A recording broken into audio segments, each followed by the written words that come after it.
Thomas Tuchel. Yeah. What are our thoughts on it? So, Well, how did we get on from Newcastle Brighton to the emergency exit? How is that even that's possible? why I love this pod. It's brilliant. Spell quickly, and it sounds like you're speaking in Spanish.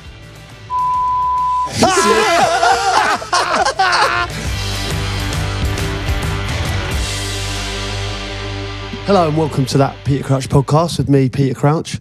Chris Stark and Notorious SID with me. Slightly out of breath here, lads. I've had a long day today. You've had a long day, huh? It's been action-packed. Do you want to let us know what you've been up to?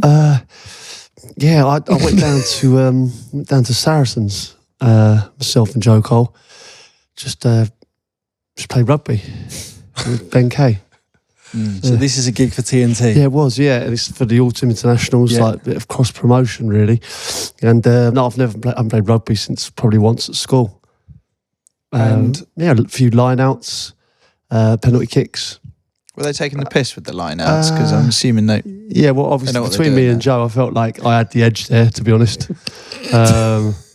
Being so tall and actually, being reasonably light for my height, I think they're used to lifting big old units. How big are they? Because they seem massive on TV, and I've met a few at gigs, charity bashes and stuff, and they're big guys. Big fellas, Were they roughing you up? No, it was okay really. Until the tackling and stuff. That I realised I can't tackle low, so I'll be sent off every week because it's hard to get low and high tackles. Well, because you can't get down there. Yeah, so obviously, like I've struggled to tackle low.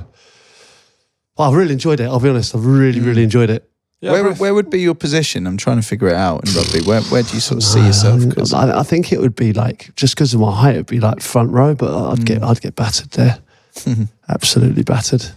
I've noticed they're doing this quite a lot with you at the moment. So it's you and Joe Cole, and you go off and do sort of take on various sports, don't you? Yeah, it's been honestly loving every moment of it. Managed to play snooker with Jimmy White. I've played paddle with Thomas Frank. Rugby today with Ben Kay. Yeah. And more to come. Yeah, God knows what's next, but I'm enjoying it. Well, I'm hoping you're going to work through and get to a point where you get into the dressage, because I know you've had a bit of an experience on a horse. I have actually, I've been on a horse recently. I don't know who I am anymore, It's just, what an incredible week you've had. Yes, that week. Yeah, I got the opportunity to go on a horse. I mean, all will be revealed, but it was... I vowed I'd never get on a horse before, because I've been on a horse 4 times and thrown off 3. They don't respect you. They don't respect me. No, what it is, I feel like, I remember Frank Skinner said it really well. It was he was on his show. I remember listening to this live, right? And he said going into a tackle with Peter Crouch is like someone throwing a bicycle at you. And obviously the analogy is like it's very pointy, sharp, and it probably hurts, and you don't know where it would hit you. But what's that got to do with horses? Well, because I think when the horse sees me and it looks at me, I think it thinks that's not getting on me. All right. So do you think it doesn't sort of view you as a human? No, it's not like I'm not like it's used to humans getting on it. You know? Whereas I think it looks at me and thinks, absolutely no way. No. And I'm trying to swing those big old legs over it. It probably thinks, and they're all sharp and pointy in different thinks areas. You're a different animal, right? Yeah, like it's a bit like, it's no different to a cow trying to ride a horse or something. Well, it's turning around and going, what's that? Well, imagine a giraffe trying to get on a horse. It's going to throw it off, isn't it? Right? That's what I think. So he looked at me. They look at those with those side up, just like that. Side-eyed. One of those like, nah, that's not human. It didn't throw you off. No. Do you know what? So what I realised, Abby's good with horses. So what I realised, you got a bond. So previous ones I've just had nothing to do with the horse until I get myself on it. Yeah. So what I did now is a bit of horse whispering. You've got to be at one with the animal. Horse whisperer, yeah. So basically, I had it in, and I was at first it was very kind of standoffish. Then I kind of had it around the neck, and then I was moving in closer and whispering. Basically, yeah. Sounds like a bit of a plan. But the thing is, Abby's a bit of a horse person, isn't she? She's ridden a few horses, and so I would think the move would be send Abby in first, put in a word for you. Do you know what I mean? Yeah, it was similar to that. Thing, I went in with her. Yeah. But yeah, I really, once I got over that initial getting on the horse, you know, I actually really enjoyed myself. What a week. What was the, can we reveal the horse's name at all? Yeah, the horse was called Hunter.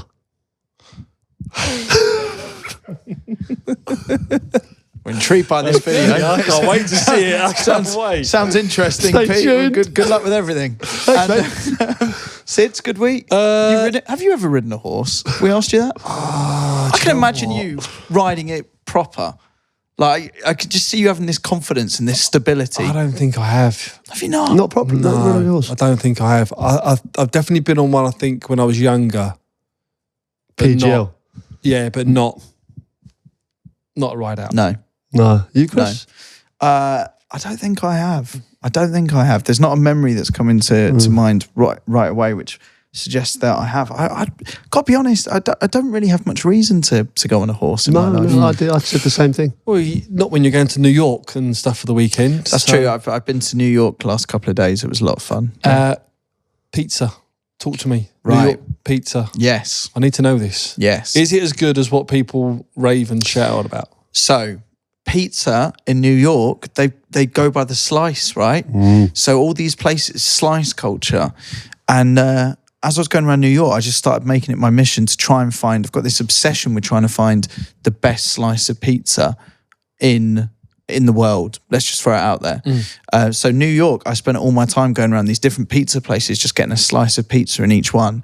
I found one, it's called New York Supremo, something like that. Kind of stumbled upon it on my search for the nicest slice. I had about 8 slices all in all, you know, like big slices, they're massive, massive ones. But whenever I saw one, and if it said it was a good one on Google, I'd try it.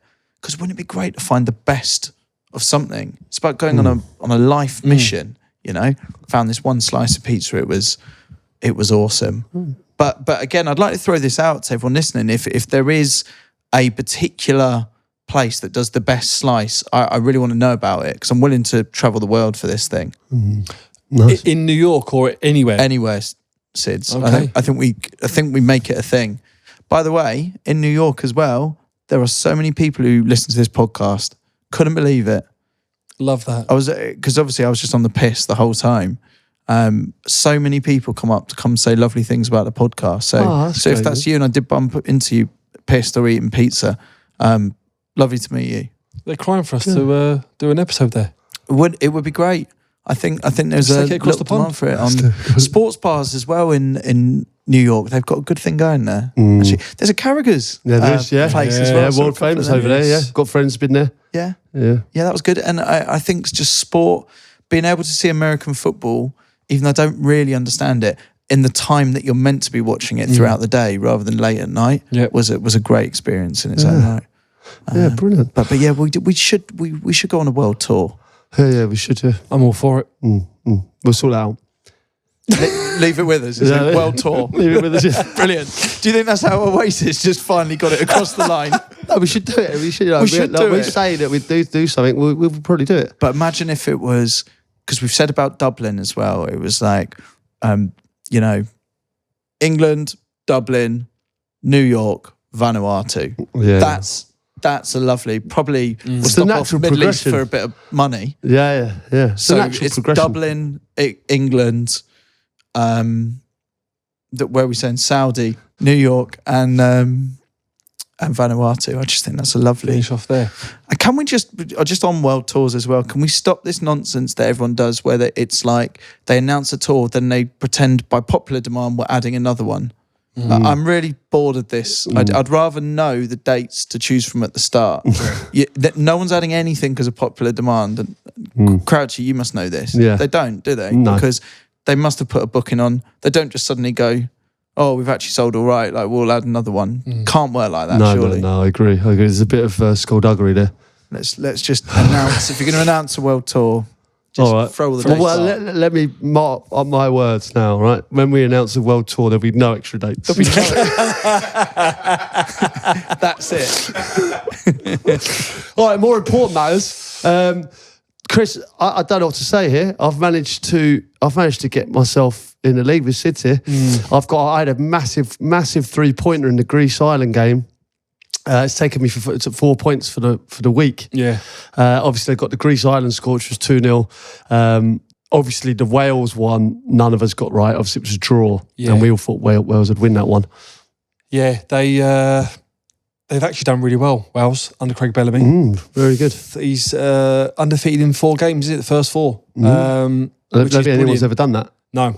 As a Wales manager. Which is brilliant, actually, considering he's getting a tune out of some players that are probably not really even playing regularly on a weekend. Yeah, no, I'm really pleased for him. You know, I'm pleased for him doing a good job. So that was good. But so the standings is 19 points, myself and you, and 17 then to Chris and the nation on 17. I can't help but feel slightly let down by the nation. Actually, Well, I was going to just say that you've been, what's the latest now? Because you've gone through that stage of asking the nation, and they've let you down massively the last 2 or 3 weeks. No, because Pete's had a fluke there. Last minute, 3 points. That's a very different scoreboard. If it wasn't for that last minute Greece it's travesty. irrelevant of everyone else's predictions. We're talking about yours, and you've only had 1 point again. I don't think anyone in the UK knows what the fuck to do with international predictions. So I can't put any fault at the hands of the listeners.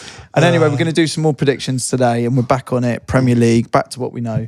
And I've had so many messages once again. So whacked out on Insta. Thank you so much if you sent score predictions. And I keep the faith in this great nation of ours, Sids. That's what I do. Keep going. Yeah, I do, because I think at the moment, I think I'm sort of riding a wave of, actually, I've been getting a few results. Okay. It's all very tight between us. Normally, you two break away by now.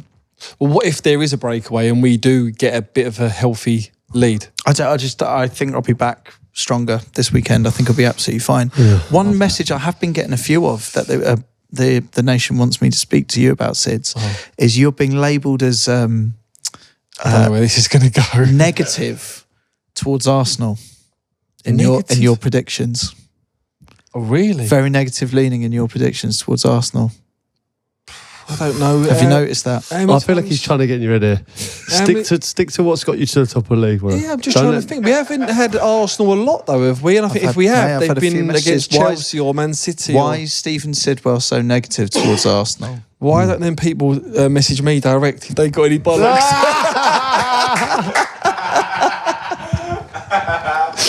Nicely done. All right, that's it. I want to get bombarded. Absolutely asking for it. Before we move into the Premier League, right, there's been some big news. Huge news. Huge news. Obviously, the national team manager of England is now Thomas Tuchel. Yeah. What are our thoughts on it?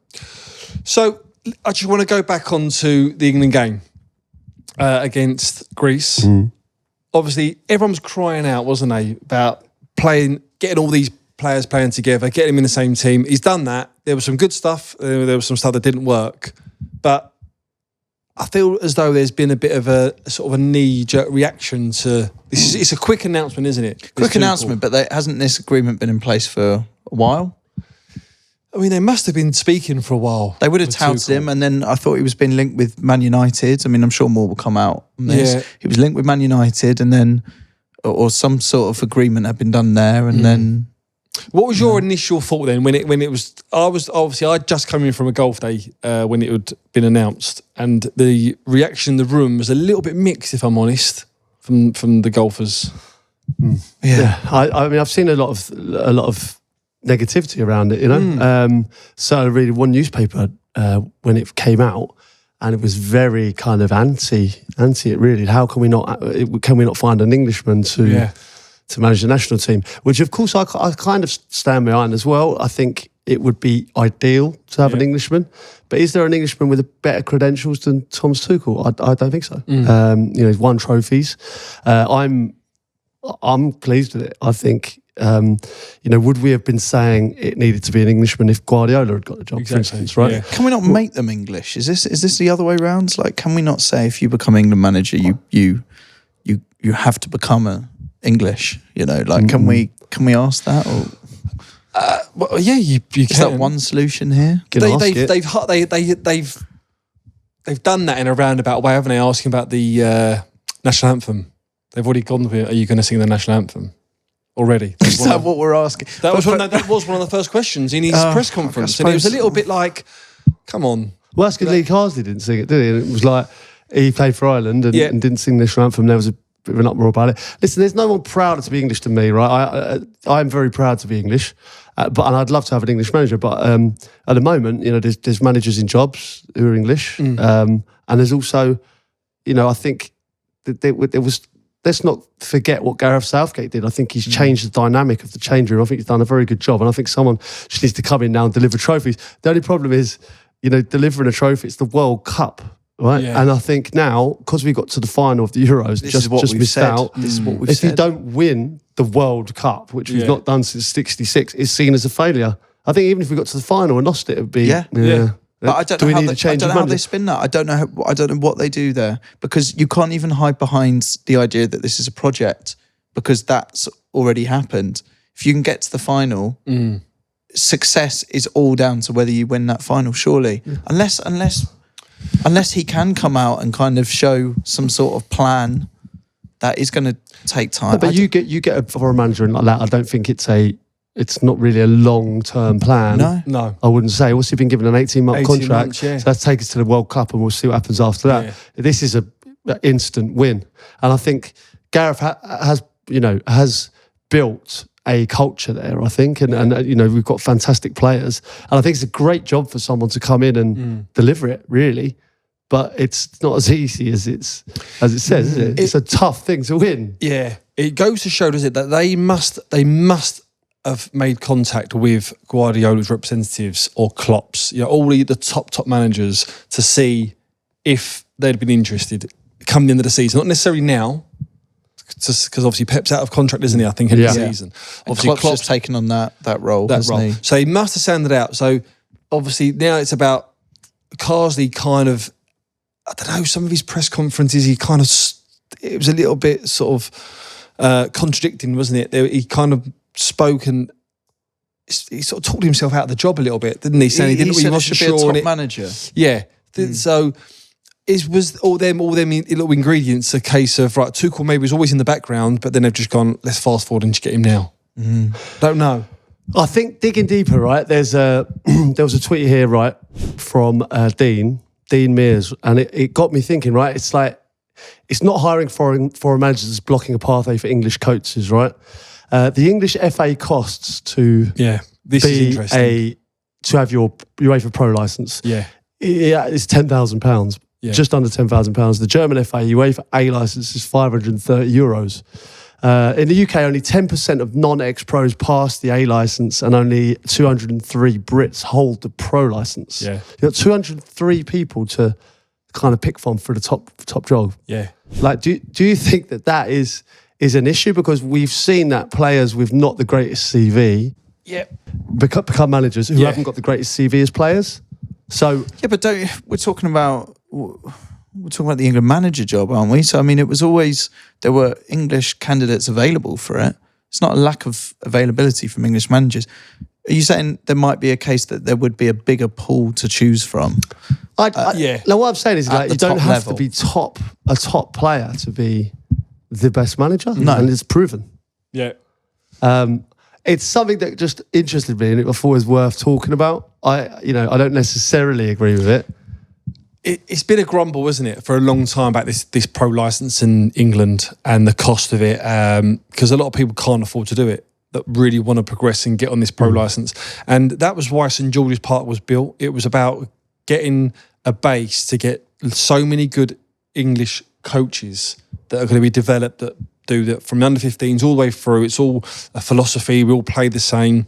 But then they've got to be looking at it going now, well, what's the point? What's the point of me trying to progress and work my way up the ladder to know that the main job will near enough always go to a foreigner or the best person that's equipped to do it, rather than being the best Englishman to do it? Well, that's the case. It's not. We're not looking at just Englishmen, are we? Or English women. You've worked under foreign England managers. Yeah. What was it like? Yeah, Sven, I thought was great. Did it feel like there was a... Not for 1 second did I ever think, oh my God, he's not even English. Yeah. Well, there you go. But it didn't bother me. Like, I do think like I would prefer an English manager because it feels like it's our nation, right? Yeah. But does anyone care if we win the World Cup? Where if he comes from... I don't think they do. Anywhere. I honestly don't think they do, because I think what we're looking for an idealistic situation here where we win the World Cup and it's like Sir Alf Ramsey again, and that's just, we're asking too much from the city. So we're already asking them to win the World Cup. This is Project World Cup. Yeah. Then there needs to be an Englishman. I don't. To your point, I genuinely think if they win the World Cup, it's going to be incredible, isn't it? I mean, that's where we're at. Is he keeping the rest of the team that have been working with Lee Carsley? No, I don't think so. No, I imagine. Really? I imagine he'd bring his own team. No, he's bringing Anthony Barry, who was at Chelsea in Ireland, and Portugal. Yeah, he's worked with him, who I know actually, and he was with him at Chelsea. Great coach. Yeah, great coach. But listen, I spoke to Ashley Cole, and he was doing a great job with Lee Carsley. I know the players really enjoyed working with him, and hopefully they go back to the 21s. So they were doing a really good job with the 21s. And they listened to the fans. I felt the Lee Carsley reaction was kind of, as you were saying, Sids, it was about seeing what happens when you put all of these players or you have an attacking team like that. I just think it feels to me the criticism around even Lee Carsley when they lost that international for last against Greece. Yeah. It already feels like that negativity comes on so quickly with this job. God, you're one game away, aren't you? Like literally. Like I think in Premier League, it feels like 5-6 games away. If you have one bad loss, you're under pressure. So do you feel he has to just come out and actually say, look, this isn't about our build up to the World Cup. This is, I've got one shot. It's World Cup or nothing kind of thing. Who, Tuchel? Yeah. Make this whole thing Project World Cup. Yeah. Doesn't matter what happens in the lead up to it, games, whatever. You just set out your stall. Yeah, 100%. Like this Nations League is basically a bunch of friendlies that they've just sort of put a cherry on the top to go, we'll call it the Nations League sort of thing, and then ultimately it's just obviously more competitive friendlies, isn't it, against better teams. But when the real fact is, it starts when the World Cup qualifiers start. Yeah. That's it. That's ultimately it's qualification for the World Cup, and it's doing well in the World Cup, and that's his remit. And are you saying, do you think there's a bit of a difference between what people are saying in wanting an English manager and perhaps in your experience of having foreign England managers, are we confusing the language barrier with actually needing an Englishman? Like, it's not like you can't speak the language or... Well, every player in the Premier League, like Arsene Wenger, Guardiola, Klopp, no one struggled there, did they? You've got players from all over the globe. The language barrier is not an issue. He speaks perfect English, Thomas Tuchel. Exactly. It's not that. It's the fact that, there are a lot of people passionate about the England national team and passionate about wanting an Englishman leading that, which I do accept, but I don't sit in that camp. I feel like, the best man for the job. It's idealistic rather than necessary. Exactly that. And I wonder, I'm just going to put the shoe on the other foot. I wonder if the FA, and obviously this is all speculation, if they have or did speak to English coaches. For instance, there's certain names that are going around, Eddie Howe, Graham Potter, maybe Lee Carsley, and they didn't want it. That'd be good to know, Whether they wouldn't said, it's not the right time for me. I don't know. But if England come knocking, it's for an English coach, an aspiring English young head coach, it's a huge job, isn't it? So let's just entertain that for a second, right? If you are one of those coaches and you're close to a World Cup, you've just seen them come out of a final, and you've got a brilliant team ready to go that could potentially go win it. Is it in a game of deal or no deal? Is now the time to go do that? I don't know how you turn it. I don't know how you would turn it down. Yeah. If you're Graham Potter, I think Eddie. If they have asked, I think they would jump at a chance. Yeah. That's what I think. Without doubt, he's unbelievable. Yeah, I think they've gone for Guardiola. Yeah. I think they potentially spoke to Klopp, and then I think they've identified Thomas Tuchel.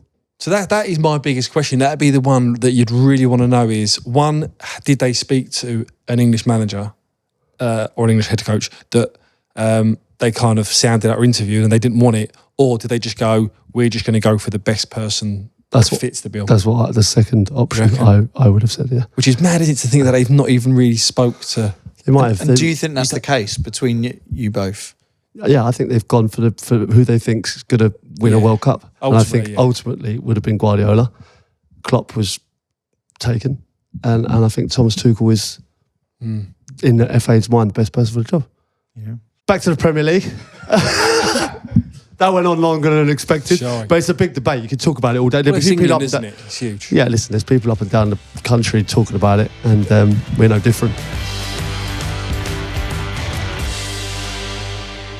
Right, we're back with a bang. The next part of the podcast is supported by Paddy Power. This is Liverpool versus Chelsea. Huge. Straight in with a cracker. Huge. So what's this? This is Liverpool best defence in the league, I'm pretty sure, and Chelsea top goal scorers in the league. So make of that what you will. Two informed teams. Yeah, I've liked the look of Chelsea. I feel like they're going well recently, but Liverpool the same. It's been relentless. I still feel like Chelsea have got another gear to go. I still feel like they're not a full tilt. And I think Liverpool as well, which is crazy to think that they're flying through the league. Especially Liverpool, they're flying and under the radar. I think we mentioned this last week, is it? At the moment, it's all Man City, Arsenal. So all people are saying Liverpool not even really being spoke about, even like contending at the moment. I think they should be, though. Of course they should be. I've been at quite a few of the matches this year and... yeah, like you say, I think what Slot's done has been magnificent. He's kind of put his own stamp on it without losing any of Klopp's magic.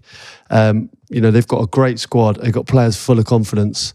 Chelsea give up chances as well. I think Chelsea will score goals, but I think they're leaky. They could be leaky, and I think Liverpool will be stronger in this fixture. And this is at Anfield, isn't it? Anfield. Yeah. So I've just moved Jota out my fantasy football as well, so no doubt he'll score. That would be my top tip. No doubt he'll score. Listen, Liverpool 4-6, 10 against you, 16 back. Chelsea 10-3, 10 against you, 43 back. So as we see, Liverpool are comfortable favourites. Liverpool to win 4-1 again. That was the last score, wasn't it? 14-1. I don't know. Look, you go first. What do you think? Are you at this game? I'm not at this game. No. I'd like to be. He's fishing for a ticket. Well, if there's anyone out there that wants me along. What's the crack at Liverpool? Could you just turn up at... Still, as a player, can you just turn up for a game like this? I reckon you could rock up, walk to the front door, and they'd be like, "Hey, Pete." Yeah. Come in. No, I don't know. Well, I think about the players that could do that, right? Imagine if me and Rush both tried it on the same day, right? I reckon there's one ticket available, and me, Rush, and Fowler have strolled up together. So look, we're all centre forwards. We've all had a reasonable time at the club. Well, a lot of clubs do club ambassadors, don't they? I don't know if either of you are respective club ambassadors for clubs you play for. I was reading this week about Sir Alex Ferguson, who... madness. Well, yeah, I might be getting this story wrong. He's stopped the wage that is going towards Alex Ferguson. I think it was quite a significant wage. Yeah, he's been relieved of his ambassadorial role. Well, he's still got a role, but I think it's like non-executive director. Did you hear Cantona's quotes? He came out guns blazing. It was quite punchy, wasn't it? Just said that man should be able to do whatever he likes. True. But big shout. For $1 million a year, was it? Still true. Yeah, well, I don't know if that is true, but I don't know if that's I true, don't know the ins and outs of the contract, but I feel like he should get a ticket. Yeah, yeah. Are you so? Are you an ambassador for Liverpool? No, I'm not. I'm not an ambassador. Unofficial. I fly the flag. Non-executive. Non-exec role. There you go. Look, I'm flying the flag there. The non-exec that could walk up to the front door and be... No, I reckon there'd be a conversation. I think there'd be a scramble and then a potential no. There'd be an awkward wait for the walkie-talkie. I think ring ahead you'd be fine. I think ring ahead, I reckon I'd be okay. I worry you turn up and there's an awkward walkie-talkie moment. Right, why don't we try it? Why don't we try this on Sunday? Liverpool-Chelsea, right? If you see me there... I can arrive on the day and get one. Superb. That's great.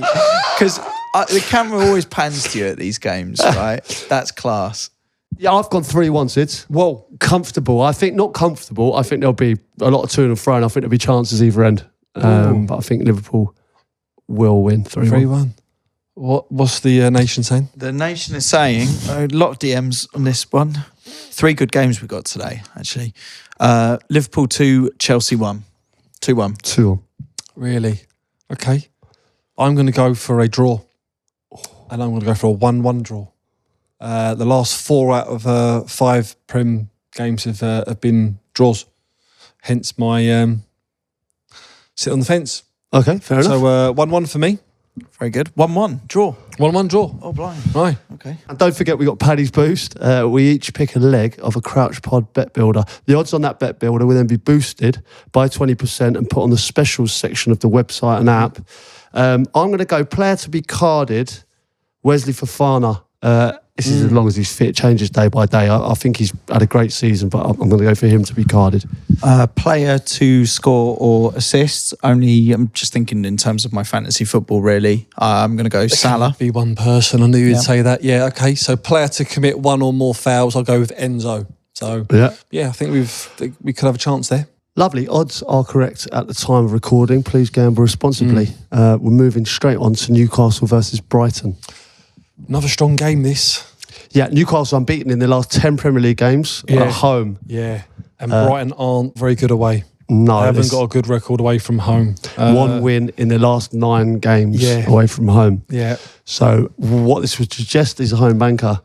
You would think so, but I'm always concerned that first game back from international. I know I've said this again before, but players arrive late, training time, tactics, fatigue, all plays a part. Will that play a part for both teams, though?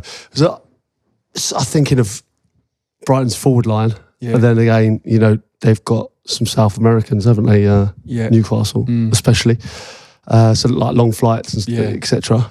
Does that really come into play? I mean, I'm feeling, if I'm honest, I feel pretty fucked today. I was in New York yesterday, Exactly right. And also, I've just done a 2-hour car journey to get here. I was somewhere else. And I know it's not like Buenos Aires. Do you know what I mean? I was in Mill Hill. But it's taking a bit out of me. My back's sore. That's what I mean. Yeah. So you do have to consider it with the travelling and the Of course you do. returns and that. Yeah, I do. I don't think enough gets put on it though on match days. It's kind of just not. Yeah, do you know what? I think it depends on how the games went on that international break. If you've played both of them and you've scored and you've won and you're in a good mood and you're flying and you're upbeat, but if you've lost or if it's a bit downbeat and you're like, oh, it's a bit of a drag to pick yourself back up. So I think that's a big factor. But your mind plays a big factor that it can tell you if you're fucked or not. What goes on the plane? When you're coming back from England duty, are you do you have like do you have cabin crew and that? Do you have like Look at him. or do you have like does someone come through doing the drinks and that? Oh yeah. Yeah. So you're allowed like a beer and a pot of Pringles, that kind of thing. Well, depends. Like, I don't know. I've never been on it. Like, well, an official team England plane, then probably not. But a lot of these players now, the club will put on private planes for them to get back. does the pilot still do the whole spiel? They always feel the need to tell you everything. Unfortunately, yes. Yeah. If you are in an exit, you will still get that. You're in an exit. Are you happy to pull this door open, etc. It's a wild responsibility, I think, that to put on a passenger. Well, I'm always in the exit, so I know that speech off by heart because obviously it's more legroom for me. Yeah, of course. So quite often I'm put in the exit, and I'm like, I'll be honest with you, I've been in the exit pretty much every time I've travelled. So you are fine to not tell me, but I feel it's a legal requirement to say it. But it's always you looking after the national team, then, isn't it? Really? So basically, yeah. If anything goes down, I've got you. Literally. How did we get on from Newcastle Brighton to the emergency exit? I don't know. Is that even but possible? that's why I love this pod. It's brilliant. So Brighton are 6th at the moment. And this is what he does. He just brings us back on He pace. does, man. This is a proper broadcaster. Yeah, you know what I mean? of course he is. Brighton are flying. Brighton doing well. Can they maintain altitude? Well, they've come off the back of a really good win against Spurs in their second half. They come back from 2-0 down. So the lads that have gone away on internationals flying high, doing well. The ones that stayed, bit of time off, they'll be up for this. Who's the striker for Newcastle? Isak. Isak, yeah, a bit of turbulence. Yeah, a bit of turbulence. Yeah. He's had a turbulent time this season. He'll be on cloud 9 to be back. Oh dear. Well done, everyone. Right, who's predicting what? What are you going for? I'm going for a 2-2 draw. Well, I say me. That's what the nation seemed to be going for in the DMs. 2-2 draw. 2-2 draw. 2-2 draw. Interesting. Goals, though. I mean, that suggests a lively game. Yeah, I think I know where you're going to go on this. I'm going to go with. I'm actually going to go with a draw as well. I'm going to go with a 1-1 draw. Okay. Same as Chelsea, Liverpool, Chelsea. Believe it or not. Okay. So I've gone for 2 draws, 1-1. All right. Well, I'm going to go with Newcastle 2-1. I think they just edge it here. Yeah. No sign of João Pedro yet as well. Still injured. Yeah. Possibly may have a chance. Maybe he's got another. Oh, really? He's had another. Well, I don't know. Do you know something? No, I don't. I'm going to say he's had 2 weeks. He's had 2 weeks since the last game, isn't he? So because again, fantasy football players are just that's going, important. Where the hell is he? You know, Yeah, like, does that's he important. go? That, yeah. I remember when I had Marko Arnautovic when I was in the Stoke dressing room, and I was like, Marko, look, we can't fuck about with this at the moment. I said, you fit or not? I've got to 11 o'clock. In or out, and tell us how long. Give me at least. Give me a 10:30 heads up. You know, mate, it's still happening. If you go on Twitter before the deadline, there are still players that are openly switching in players. Yeah, it's a lot to go. Like, you got to leave it right up to the window when it closes. No, but I mean, there's players that are involved that obviously know who's playing in the match day.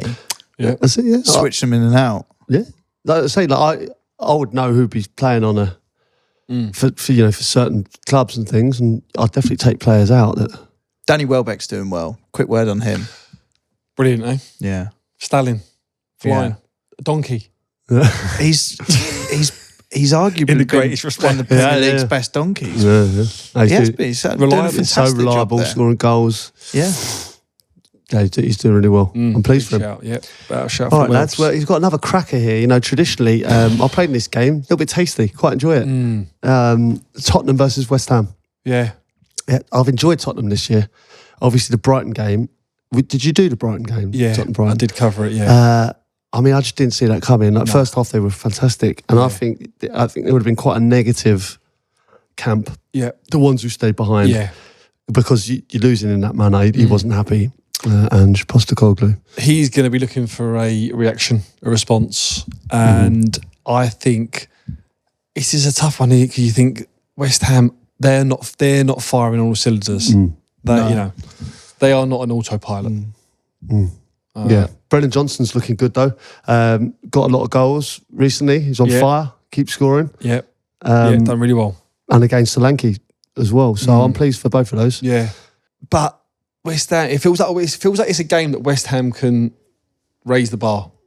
They've seen what happened at Brighton before the internationals, and I think West Ham are going to be thinking, if we really take the game to Spurs, we've got a chance of winning this. Like, just going full throttle on the front foot, go for it. I just didn't see it coming with West Ham. I felt like they signed really good players in the window, and I thought, obviously the one that got away was obviously John Duran. He was giving it the old hammers, and I think he would have been a great sign. He ended up signing Fulkrug. Obviously, he's not hit the ground running, but I think they've signed some good players, and I like the look of them. They just haven't really clicked yet. So, big game this. Traditionally, a big game. London derby. Both sets of fans. It's pretty aggressive, and it's a great game of football to play in. Quick word on Timo Werner as well. What a frustrating watch it is at times, because I don't know if we've spoken about him before in the pod, maybe we have, but in that Brighton game, it was kind of always in the right place, and a lot of that maybe is underrated, but no finish. He's lacked that, hasn't he? Serious confidence. Like, do you think it is a confidence thing? Yeah, I think, certainly when he was at Leipzig, it was working, and for German national team as well. Like, he's he's got so much pace, but he has the ability to really, really frustrate you. And I think you will always get games because of your pace, and it unsettles defences. And I think, if other people are scoring, it seems to be okay. But when Son's back, he doesn't play.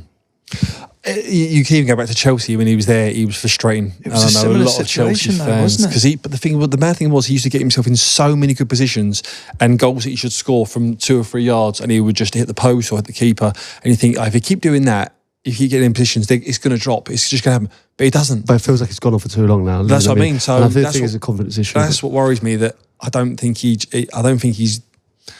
Is it over? Is this just what it is now? I think people so, have got to stop I expecting this to come good. I think he unsettles teams, and I think he is an asset at times. But I don't think he will ever be the top level player he potentially could be. Yeah, which is frustrating because he does. But what an interesting kind of threshold that you see in a player there, because it kind of feels like when we're talking here, you're discussing a player that could unlock to this other level and could be that player.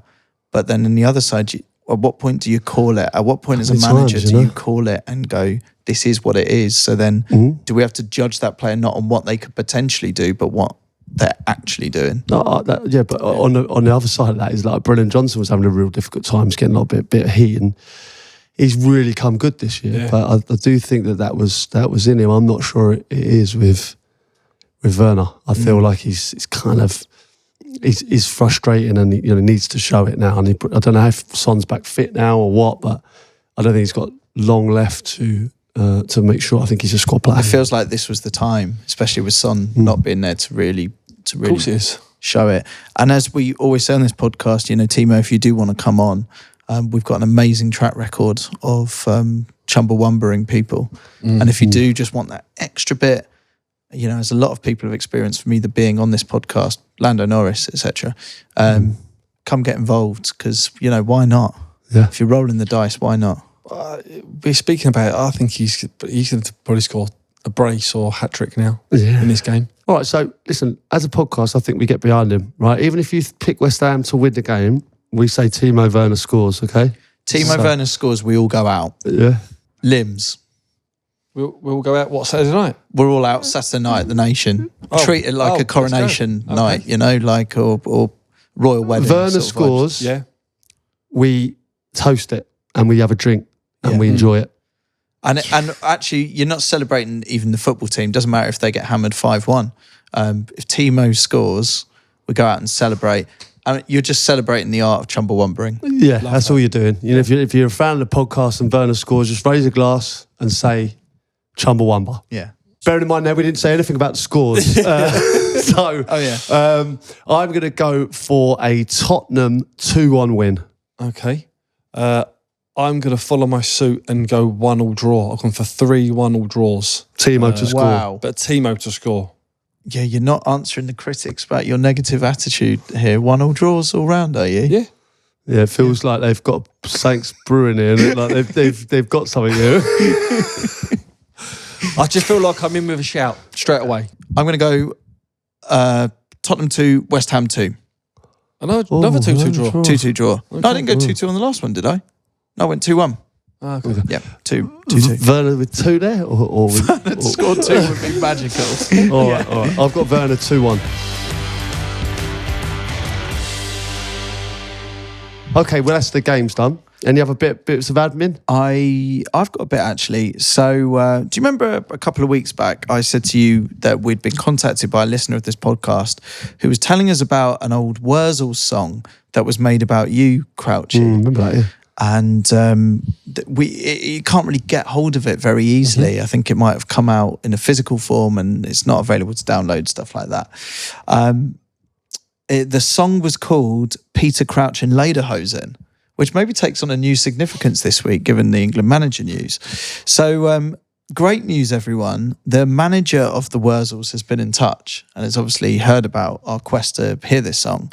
And they have found it buried in the archives. Would you like to have a listen? Absolutely love to. I've got it here. So this is Peter Crouch in Lederhosen. Hello, Wayne Rooney. All right, Wayne. Hello, Beck. I Seen on the telly, you hurt your foot, and they won't let you play football. With a standing ovation for Wayne Rooney.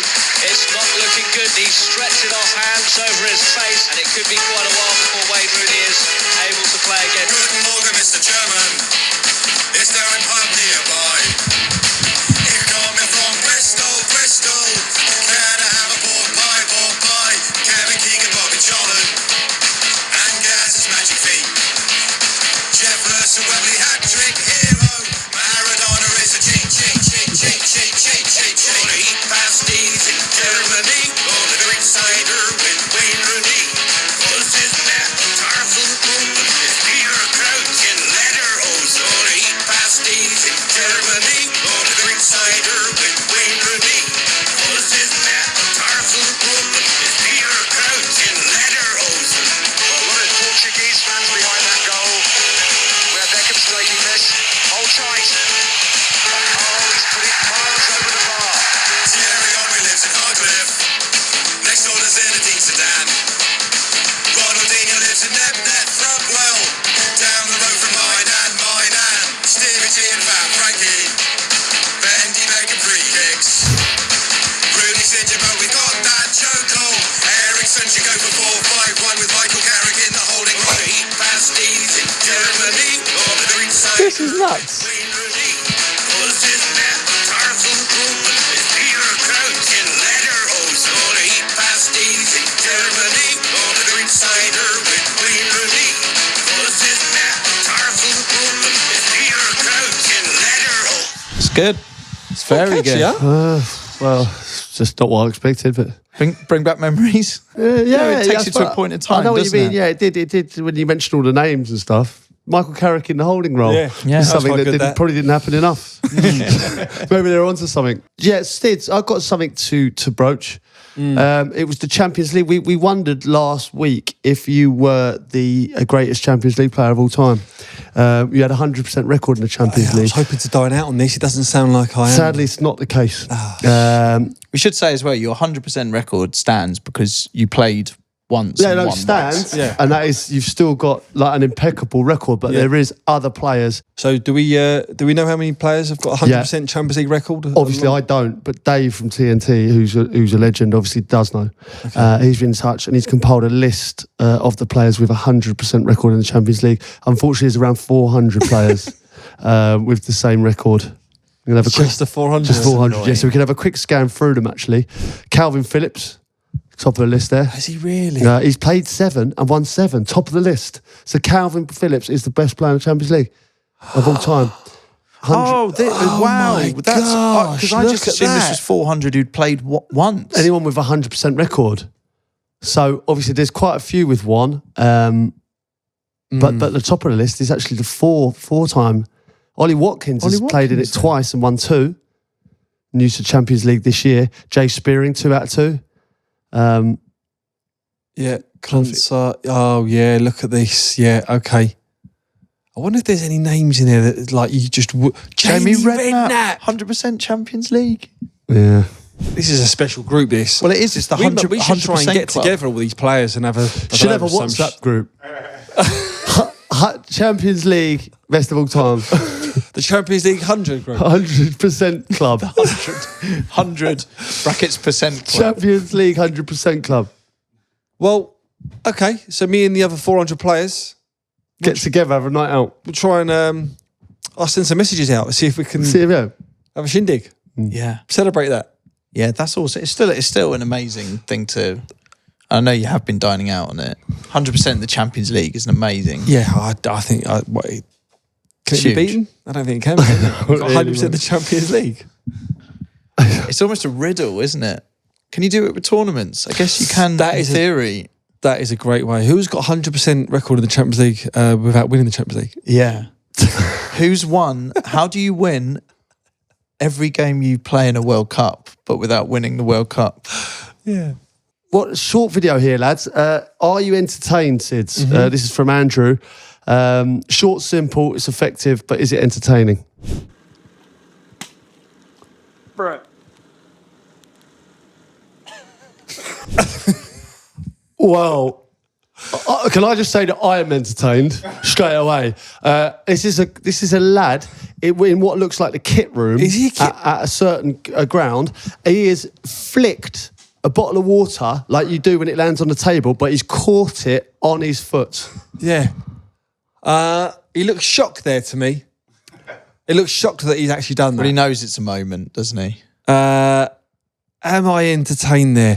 I mean, is bottle flips the thing of the past now? They're getting a little bit... I sort of agree with Sids. We're getting a lot of this sort of bottle flips. Like, if anything, it's had samey to what's been sent into you before, Sids. I mean, it's great. It's tight. He can play in the tight. It's a tight room there. He's flipped it. He's called it. I'm just... Maybe that might have been doing it all day as well, if I'm honest. Yeah. For me, it doesn't do anything for me. It doesn't do anything for me. So, Steve Sidwell, are you entertained? I'm sorry, Andrew. I'm not entertained. It's got a thumbs down. It's got a thumbs down. I'm sorry. Flabbergasted. It's a tough school, this. It really It's is. an unbelievable bit of skill, It is. in my opinion. Was it But last week? It takes a lot, I know that. I think Chris could do that. Yeah. I think if you give him an opportunity, I think you could do that. Well, why do you say it like that? Or you say even Chris could do that? What, just because you're not a professional footballer, Yeah, I think. I that's see what it. you Yeah. So remember, lads, we were going to rename the World Cup because it's quite a boring name. It's like the World Cup trophy or whatever, you know. So we've had a great message here from James Miller in Wokingham. He says, Orbis Motus, which is Latin for world in motion. Yeah. It's a homage to the greatest World Cup song in history. Symbolic as well for the world coming together through sport.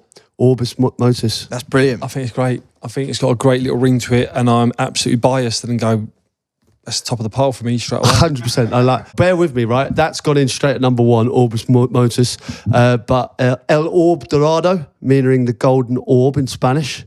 Sounds good. And El Dorado is like the city of gold, Yeah. which that's good. Yeah, I don't know. It just reminds me of that programme, wasn't it, El Dorado? It was terrible, wasn't it? Yeah, it didn't catch it was a bad on. one, There was yeah. no neighbours. But hold on a minute. Our producer, Ross, is going to say them how they're supposed to be said. El Orbe Dorado, the golden orb. El Dorado, city of gold. El Mundo Dorado, the golden world. Or La Tierra Dorada, the golden earth. Well, you know, if you're listening to that and you're Portuguese, right, or whatever it's Spanish, whatever you've done there, are you doing that in a Scouse accent to them? Like, what are they hearing? Hola amigo, ¿cómo estás? Get him to do it again in his full Scouse. Yeah, go read them all again now. Okay. But Spanish Scouse. You want it in Spanish, Scouse? Spouse. El Orbe Dorado, El Dorado, El Mundo Dorado, or La Tierra Dorada. Great. Oh my God. It's weird though, isn't it? Like, so you've got the Spanish. It's got the actual twang. The lingo. Yeah. That's interesting. But you know what? Have you not seen that little clip going around that if you spell socks really quickly, it sounds like you speak Spanish? Have you not seen this? Are you going to catch us out? Is No, this one of seriously. these pretend Spell to- socks quickly, and it sounds like you speak in Spanish. S-O-C-K-S.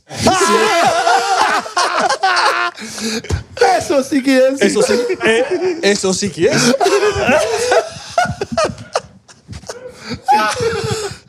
Oh my God. There you go. If someone says to me, do you speak Spanish? I'm going to say yes now. Yeah, just say And yeah. you say, well, say Sí, something. eso sí que Eso es. sí que es. Eso sí que es. Sí, S-O-C-K-S. Oh, shit. Okay. Oh, wow. Do you remember last week we were talking about the Hand of Pod? Yes. It's starting this weekend. The Hand of Pod is going to be distributed across various locations with clues given out across our socials to where they may be. If any of our listeners do manage to find them, we want to take a picture themselves with one of the hand passing the pod in the most creative ways possible. Yep. It might be smuggling a hand into a football stadium, local pub, on a skydive, anything that's going to catch the eye and grow the pod. We're passing the pod. We used to do this before and we're doing it again now. So if you find this hand, there will be prizes given out for the most creative hand of pod responsive received. Cash prizes, beers, tickets to games, invites to pods, events. Some of the prizes will be up for grabs. Remember to tag the podcast and use the hashtag Hand of Pod when posting any content so that we don't miss it. Also, feel free to email in your responses if you don't get a reply. These are going to be in and around football stadiums for the start. in London, maybe in some pubs, local pubs, local to a London stadium. We can't give away what stadium it is, but maybe a local pub near, in the vicinity of a good London stadium. I think it's going to be some clues for the first couple. So you're saying is they will start in London because basically our producer can't be asked to go further afield. Exactly that. And then once that's happened, Yeah. you can then take it back to wherever you like, and we need it across the We country. need people to and globe. pass it on, I guess, is the key here, because like if you take it, do something with it, Yeah. but then maybe give it on an away day to another pub. Exactly like it needs that. to be. Don't just I don't know, hog the hand. Don't know. Take a picture and then move it on. It needs to go then from Brentford to the country and perhaps transatlantic. Yeah. Take it on a plane. See where it goes. This could end up anywhere. This is the hand of pod. This could go anywhere. So it starts in London. The journey starts here, and then away trips. It could go aeroplanes anywhere. We should have tags into this them. has got. That would have been funny. I think this is gonna. I wouldn't say have legs because it's only a hand, but it's got a great job. All right. Well, listen. Good luck for Saturday, boys, and Sunday. Obviously, across the weekend at the games. And look out for the hand, guys. And enjoy your weekend.